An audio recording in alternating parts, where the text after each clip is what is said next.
নমস্কার বন্ধুরা, আজকে আবার নতুন এক ভিডিও নিয়ে হাজির হলাম। আজকের ভিডিওটা একটু অন্যরকম করার চেষ্টা করেছি। দেখুন, আপনারা নিশ্চয়ই এই গাছটা চিনতে পারছেন। সকলের পক্ষে চেনা সম্ভব না, তবে আমি পরিচয় করিয়ে দিই। এটা হলো বকফুল গাছ।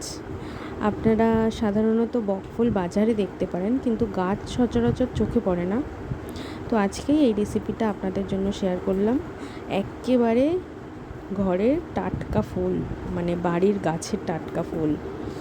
তো দেখুন, বকফুলটাকে পেড়ে নিয়েছি। এবার ভেতরের যে এই পাপড়ির ভেতরে একটা মোটা অংশ থাকে, এটা আমি বাদ দিয়ে দেব। এটা না খাওয়াটাই উচিত, শক্ত তো, ভাজলে ভেতরটা গলে না। আমি বাদ দিয়ে দিলাম।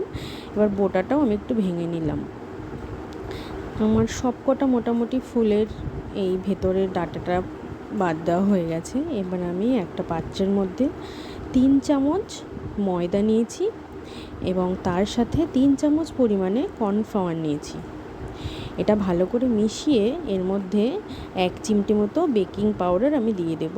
এর সাথে হলুদ, কালো জিরা, লবণ, সামান্য পরিমাণ জল দিয়ে একটা ঘন ব্যাটার তৈরি করব। আমি লঙ্কার গুঁড়োটা দিতে ভুলে গেছিলাম। এখন আমি লঙ্কার গুঁড়োটা দিয়েও ভালো করে মিশিয়ে নিয়েছি। অন্যদিকে ফুলগুলো আমি ভালো করে ধুয়ে জল ঝরিয়ে নিয়েছি। এবার কড়াইয়ে বেশ খানিকটা সাদা তেল দিয়ে ভালো করে গরম করে নেব। এখন ব্যাটারের মধ্যে একে একে ফুলগুলোকে ডিপ করে ডুবো তেলে সময় নিয়ে কম আঁচে ভালো করে এপাশ ওপাশ উল্টে ভেজে নেব।